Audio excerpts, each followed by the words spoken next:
waaw àdduma ji neex. weekend bi neex nit ñi ami koppar. corona gi jóge fi nit ñi mën a ne ci jàmm njaay. nit ñi su waaw corona gi kor nañ ko kor na réew mi de. amul sax ma dem te ñëw du réew mi kay àdduna bi yëpp la. non. waa Ndiaye. man xam ngeen temps yi damaa xaw a déconnecté wu. waaw te du may dégg benn xibaar fan yii ci waajoo di doon mbubboo yeneen nekkoon Kolda. waaw. mooy problème boobu moom dafa maa dab de. dégg naa nga koy revue de presse. mooy Daouda Ba. mooy ña nekkoon Kolda. kanaan yonent la. dañ koo jàpp. dañ koo jàpp. waaw kooku jàpp nañ ko c'est vrai man soo tuut ki yoon sax man fàtte woon naa ko waa ji. di nga vidéo yi avant vidéo yi bi mu génnee. préfet Kolda bi. dafa dem seeti leen. bi mu leen seetee xam nga ñoom nee na leen sax kenn ku ci nekk am na droit. jaamu soo la neexee jël butéel bii ni moom laay jaamu. yoonu kenn newu ci. waa ji la nii def. loi bi terewu ko. waaye nag ñoom bañ fa demee. daa am luñ fa gis daal lu xaw a. teyum xel. kilifa yi réew dañ koy organiser. ñoom ba ñëwee nag ñu waxtaan. bi ñu waxtaanee monté benn mission dem fa ab plainte dab leen fa. plainte benn ay parents yu wax plainte ni waa ji dafa jàpp seen doom boo xam ne mineur la. di ko jabaroo. takk ko te koo sax takk. moo ko may boppam dégg waaw may ko boppam. xale bi ba mu defee 15 ans la xale bi am xale bi mu defee CM2 ba pare ca la dem bañ def gaa yi bañ demee def fa descente démb xaw ma bërki démb. ëpp nañu 50 personnes. police nga ca woon. gendarmerie nga ca woon. eaux et forêt ña nga ca woon. ak préfet. gaa yi def fa descente. militaire ak militaires yi. militaires yi ñoo wër ndomba ñaari dëkk la. yuy dent. xale bi jigéen bi ñuy wax ni moom mooy mineur bi. dëkkul ca dëkku sëriñ ba. dëkk ba nekk à côté fa la dëkk. jóge fa ñu seen ba jëlee ko foofu indi ko mu ne ca moom yàgg na fa trop. militaires yi bi ñu ñëwee dañoo wër dëkk ba. wër ndomba dëkk ba di xool. li wër dëkk ba ak ñoom seen. ndax ku ci nekk ak sa mission militaire police gendarmerie ak eaux et forêts ku ne sa mission. militaire yi def ko soldats yi di waxee sécuriser le périmètre. voilà tëj dëkk bi di wër li wër dëkk bi ndax xam kii. police ñëw ñoom it xam nga lépp luy état civil. police a ko yor sooy wut carte d'identité police nga jëm. soo wut passeport police nga jëm ñuy jéem a identifier nit ñi ne ca dëkk ba. ndax Sénégal leen dëkk. ndax am nañu ay kayit di leen identifier. loolu fa police doon wuti. gendarmerie tamit ñëw dugg xool ba xam biir dëkk ba am na ko su dul noonu ak déet ba pare chef ya toog ak waaja kan naan yonent la. di ko enquête. ba pare enquête ko ba yegg ak moom ci gone gi. ni ko gone gi mu ni gone gi moo ma jébbal boppam. xale bu am 15 ans. moo ma jébbal boppam. rax ci jolli ñoom bañ fa jógi bañ fa demee gis nañ fa lu tolloog juróomi xale yoo xam ne ay 5 ans la ñu am. de 20 lu ëpp 30 xale. yoo xam ne ay 5 ans lañu am. ne ci dëkk ba kenn xamul ku leen jur maanaam kenn mun leen identifier kenn xamul kuy seen yaay kenn xamul kuy seen papa. yooyu yëpp ay mbir la yoo xam ne gis ngeen ko ca biir dëkk boobee. waa ji nag liñ koy toppee fi mu nii mooy détournement de mineur lañ koy toppee gum. pédophile ba egguñ ca parce que non egguñ ca parce que xale ba dañ il faut ñu yóbbu ko ca gynéco ñu xool ba xam moom. mos na ci xorom wala mosu ci xorom. fekkee mos na ci xorom pédophilie daal di dugg. ba pare gars yi pare guñu ci enquête bi. xale yooyee yu ndaw yooyee ñu gis ci dëkk ba. ñuy doon ay xale yu am 5 ans de 0 à 5 ans bari lool ci dëkk ba ku leen jur fu ñu jege dëkk ba daa jege Gambie. xam nga. voilà yu baree bari am na fa yoo xam ne xajul ci émission bi yoo xam ne waaw dama fàtte woon ni Aba damaa xam Aba dama def fàtte woon ni tey la ajuma Aba du ñëw xamoon naa ne Njaay dina ma ko laaj wala Aba laaj ma ko. léegi lu tax mën nga yaakaar ne ko laaj. non xaw ma woon ni tey jii kii la. booy bi ku soble xam nga mënu nga ma ko laaj ci yoon ma expliqué li ma lay expliqué mu jeex. mais non bu dul dara sax la ciy baax. bu nit ñi di dégg Mbàkke ruuxu Daouda Ba jàpp nañu ko xale bi mineur la gendarmerie dem lu mu ci mënti doon. nga am ci ay information yu mel nii. yeggee ko waa réew mi day baax. te jàppuñu ko ndax dafa yor ab diineem wala loolu de du loolu taxul ñu jàpp ko. am na lu dégg luy riir ca dëkk ba. gaa yi dem fekk def fa ay investigation gis fa yooyee. tombeek famille ndaw si famille xale bu ndaw bi ñoom ñoo porté plainte ñoom dëkkuñu ca dëkku sëriñ ba. dëkk bi nekk à côté leen dëkk. fa la xale bu dëkk xale ba nag mook waaja voilà comme waaji muy jëkkëram. waajo lañu wax ne moo rey bàyyam pour leer def naa keneen ci ñoom la de waaw ci ñoom la. daa bu dégg na xaw ma ndax noonu la demeem déet mais dégg nañ ko daal ba mu amoon ay coow mais li tax daal police gendarmerie armée ak eaux et forêt soo eaux et forêt dem dañuy dem ba xam nekk ñu di gor àll ba ak ñoom seen ku ci nekk ak sa mission police gendarmerie armée mooy grande offensive. voilà c'est ça. loolu leer na. voilà loolu dinañ ci ñëwaat sax parce que ñu ngi koy suivre. de près. waaye man dégguma la nga wax ci policier bi ñu rajee wala boobu amagoo ci xibaar. policier bi ñu rajee comme ni ñu ko nit ñi déggee rek. d'accord ni ko nit ñi déggee daal noonu laa ko déggee daal ñu rajee nañ ko mais man xam nga Sénégal dafa doon dëkk boo xam dafa naqaree waxee. soo waxee lii ñu ne la lee. nga wax lee ku nekk nopp bi la nga wax lee ñun la lee. ku ci nekk nag na gëm la gëm yow waaye mbub moo xam ne moo ko son la ko solalee da ngay xool fi ngay toog. loolu laa am lu ma ciy wax. man nag li ma jàpp mooy moo tooñ. dama ni moom laa àndal nag. waaw. waaw moom laa faral. waaw waaye moo tooñ. waaw lu tax mu tooñ. waaw. boo demee kër Ndoye Bane mu ne bu fi kenn def tànki neen. ak lu mën di xew. boo nar def tànki neen génnal kër ga. kon tooñ baa loolu dëgg la tax ma ànd ak moom nag maa ko xam. voilà loolu taalib bi la jële taalib gi la ñun ñëpp ay taalib bi lañ waaye nag mbub moo xam daal dañ la ko solal te moomoo ko sooy toog da nga war a xam fi ngay toog ndax mbuum mi nga sol moomoo ko soo simbee mbuum mi nag loolu la ci neex defal loolu de am na. waaw loolu laa laaj ak taalibe sax dafay ànd akum xel. voilà c'est ça waaw. Serigne Touba nee na ku ma tuddee fuñ may xeebe tooñ nga ma. voilà waaw léegi. ñu doxal. jaajëf. Gile mii lu mu def yow. Gile Cuun. Gile Cuun dafa am benn waay bu ñuy wax Cheikh Yaya Ba. dafa réeral carte d'identité le 15 janvier le 15 décembre du moins. le carte d'identité réer. ñu jël carte d'identité bi am ko koo for publier ko ci benn groupe ay étudiants. ne dañoo for carte d'identité bi pour su borom gisee mu contacter leen. ñu woo ko ne ko sa carte d'identité publier nañ ko ci Facebook ci benn groupe jox ko numéro ki ko for mu woo ko récupérer carte d'identité le 16 janvier 24 heures après.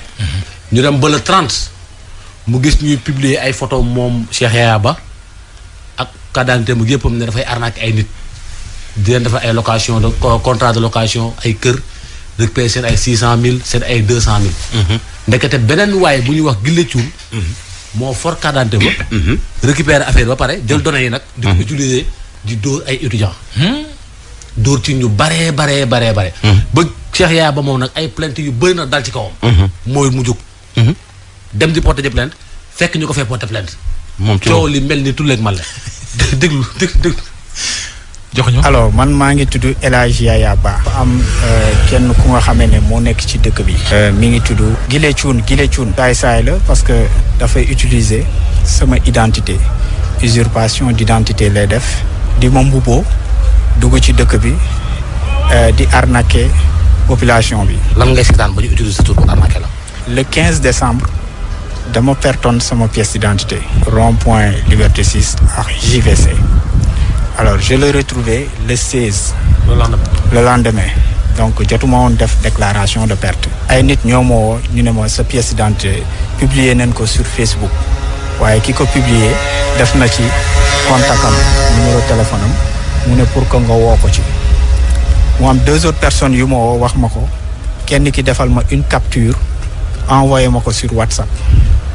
man sax je me suis pas rendu compte que sama pièce d'identité dafa réer boobu laa ko xamee. automatiquement bi ma jotee information boobu j'ai appelé sur le contact bi ñu bàyyi ci kii bi ci Facebook bi ma jotee waa ji nga xamante ne moom moo yor pièce bi mu ne ma dafay liggéey naa ko woo en fin de journée. alors waa ji je l'ai rappelé on s'est donné rendez-vous Mermoz wetu kër Cheikh Béthio juste en face clinique cardio bi mu delloo ma sama pièce d'identité mu remercier ko ma jël oto ma dem il faisait 21 heures. delloo na sa quarante dem nga ci jàmm dem ci jàmm après la suite lan moo xew. le 31 décembre vers les coups de 20 heures mu am ay anciens collègues de travail yu ma woo ak samay xarit. ñu ne mooy il y a une information qui circule sur Facebook. est-ce que tu es au courant. ma ne leen ban information la. waa ji def capture bi envoyé ma ko sur WhatsApp. à ma grande surprise ma gis dañoo publier mes informations d'ordre personnel. samay photo sama carte d'identité ñu daal di def ni comme quoi que je suis recherché par la police et la gendarmerie képp ku nga xamee ne gis na ma signaler. yow dafa mel ni sax dañoo misé woon benn somme ci sa tête ne pour buñ la gisee ku ko gis dañ la neexal. effectivement parce que fekkee gis nañu ma bon nañu dina joxe un montant de 45 000. ma daal di comme je suis responsable chef de famille j'ai réuni automatiquement ma famille autour de l'affaire pour voir quelle était la conduite à tenir. Donc le lendemain au niveau de la police cybercriminalité j'ai fait ma déposition ñu enregistré sama plainte. Alors bi may nekk en salle d'attente mu am une femme bi nga xamante ne dafa ñëw ak ay documents pour porter plainte par rapport à la même situation. maanaam yow mi toog police porter plainte am kenn ku fa ñëw di la porter plainte yow te yaa ngi toog. très bien noonu la demee. donc motif bi lan la motifu arnaque bi ba ñu publier la motif bi lan la. alors motif bi mooy ni que comme waa ji le Guilé Thioune la moom dafay jël sama identité di ci defar ay contrat de location d'appartement et de chambre. ñu mu ko def nag c'est des groupes d'étudiants. ñii dóor na leen 600 000 ñii 150 000 ñii 400 000 et cetera. bi ma porté plainte ba pare auprès de la brigade de gendarmerie de Ouakam. lu mu jot a arnaqué ci xaalis mi ngi tourné autour de 2 300 000. yàlla def na moom teg nañ ko loxo.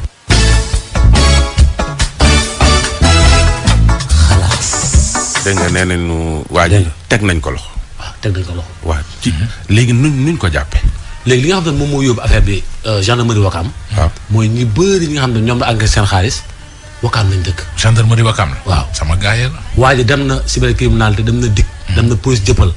mais bi famille yi dafay plainte collectif yóbbu ko gendarmerie Ouakam à travers commandant bi commandant ñu koy féliciter de passage mu def ci ay pexem nag moom def ci ay pexem ba teg loxo waa ji moom Guilé Thioune bii nii. déglu Guilé Thioune. j'ai saisi les étudiants yi nga xamante ne ñoo nekkoon les victimes. parce que bi ñu xamee au début ñoom dañu yaakaaroon ni man la mais bi ñu demee ba kii commissariat ak gendarmerie ñoom bi ñu ma gisee physiquement ils ont compris que c'était pas à moi qu'ils avaient remis seen xaalis dafa amoon keneen ku nga xamante ne moom la ñuy joxoon seen xaalis. ensemble ñu defaat une autre plainte collective. aji bi ngeen koy jàpp na ngeen ko jàppee du moment que moom yow mosuloo koo gis xamuloo ko doon na utiliser say pièces certes mais xamuloo ko ban yoon ngeen jaar ba jàpp ko. une plainte au niveau collectif au niveau de la police cybercriminalité def une autre plainte auprès de la brigade de gendarmerie de Ouakam. yàlla def nag bon résultat bi mooy ni que waa ji teg mujjee na ko teg loxo. je me suis présenté au niveau de la brigade. j'ai trouvé les étudiants gabonais yu ñu arnaqué woon. waa ji il était en garde à vue. on devait normalement se retrouver devant le tribunal. mais ce qui se passe est que waa ji il est relaxé. donc dañ ko bàyyi voilà. dañ ko bàyyi maintenant comme Sénégal état de droit lañ nekk nit ku nga xamee ne def na lu toll usurpation d'identité ñu koy toppee faux et usage de faux. escroquerie.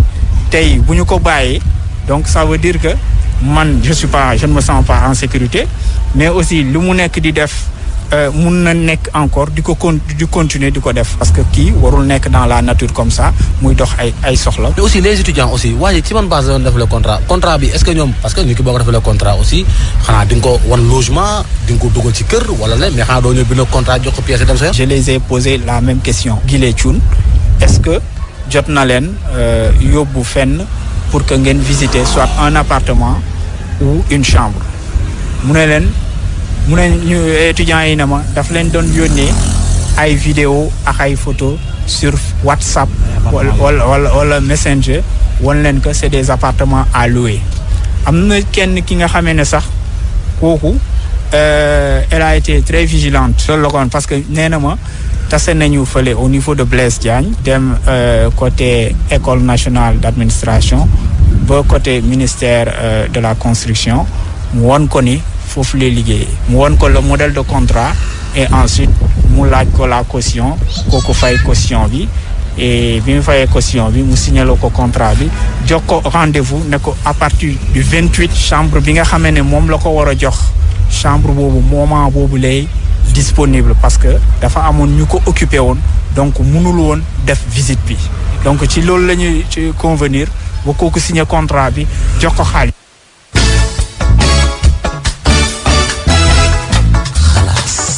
dëgg nax na gars yi daal ba lekk ci ñoom ay millions. mais gars yi ci gelam lañ jaar ba jàpp ko. parce que dañ ko wër ba sonn.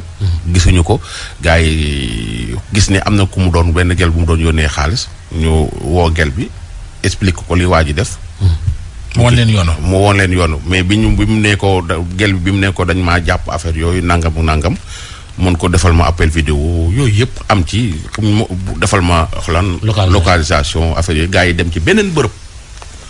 defal ko localisation mu dem fekk ko fa pour dem mu seeti gel bi ba xam mi ngi ci jàmm ci leen ko gars yi jàppee enquête ko xool ni moom moo def defi léegi nag moom da ngay dégg waa ji naan dañ ko libéré kenn libéré wu ko. temps yi dafa am ñun jàpp ñoo xam ne Covid bi moo tax. ñun jàppoon ca piscine party ba Almadi da ci amoon ñoo xam ne da ci am Covid. te ñooñ su leen boolee mën nañoo wàllante dañ leen a def quarantaine mais kenn libéré wu ko mi ngi ci loxoy yoon ba léegi pour mën a dalal xelu waa ji mi ngi ci loxoy yoon kenn libéré ko waaw ndaw si nag moom goroom moo dafa am problème ak goroom ba pare goro bi nii da koo dóor ba sëy ba tas na maanaam mère ba daal moo ni jabaru doom moo ko dóor da koo duma mu yéen déglu man dama luye woon fii Dakar di liggéey bi ma fi nekkee di liggéey yàlla def ma gisante kenn kooku takk ma bi ma takkee mu jële ma ci quartier boobu ma dëkkoon indi ma si biir kër fameem mais bi ma indee si biir kër fameem du yaay du rakku jëkkër du magu jëkkër du kenn ku ma bëgg si kër gi amul kenn amul lu ma muñul ci kër googu man sax garaawul mais dafa am nit koo xam ne dafa am nit foo xam ne dafa am point fort ak point faible mën naa muñ lu ne mais dama mënul muñ ñu jàpp sama doom di dóor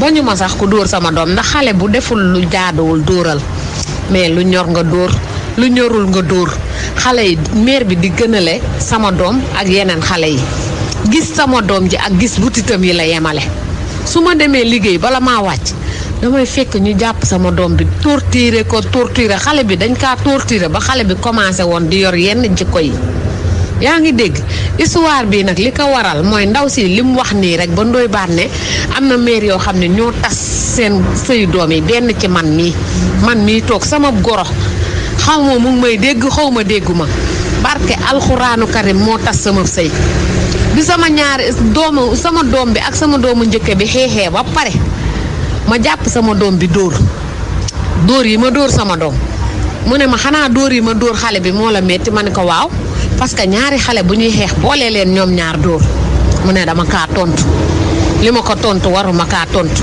dama kaa tontu googu yemu ca de ne damaa wañaar ay loxoom doom yi ñoom ñëpp góor ak jigéen mag ak ndaw ñoom ñëpp di ma tongu kër gi man sax loolu métti ma man kër gi ñëpp buñ ma tongee te sama jëkkër ji ma indi fii ci biir kër gi xam tool yi ni mu demee mu dëgg ci tànkam sama jëkkër ki ma war a jàppale ànd ak ki mbokkam ñu topp ko faseel sa jabar dangaa ñàkk fayda sa jabar ji nga xam ne daa xas sa yaay dafa saaga sa yaay dafa dóor sa yaay we gën a tuuti ci nit moo gën a tuuti ci nit laalu ma ko ci meer bi mu ne damaa wañaar ay loxoom dóor ko ba sama sëy baa ngi nii tas waaye yàlla bu la suturaalee da ngay suturaal sa bopp maa yor sama bopp temps yële def na 4 mois léegi mu def 4 mois léegi ma nekk si idda sax mu jeex sama goro bi sama doomu njëkke bi moo doon xeex ak sama doom bi sama goro bi nee na sama doom bi daf ko saaga mu jàpp ko di ko dóor bu mu koy dóor yi metti man tamit ma jógee sama néeg jàpp xale bi di dóor mu ne ma bàyyi ko ma ne ko déedéet bàyyi ma dóor ko rek du dalaa saaga bàyyi ma dóor ko ma yaakaar ne nag saaga sët ak maam mënul rey maamam xanaa ndayam saagu la baayam saagu la xale yi xeex noonu mu jàpp xale yi ma jàpp xale bi di dóor am suñu benn dëkkandoo bu ñëw di àtte xale bi xama lan la wax dama wañaar ay loxoom dóor ko wañaar loxoom dóor ko ci la sikkandiku ba sama sëy bi tas maa ngi nii toog mu uuf ay doomam si biir kër gi seeni jëkkër di leen fa fekk mu kompaloo ki doomam li may wax nii nit ñi xam nañ kan mooy wax te soo leen bëggee ma leeral wax bi mën naa ko à refaire alxuraanu karim sama goro bee tas sama sëy bi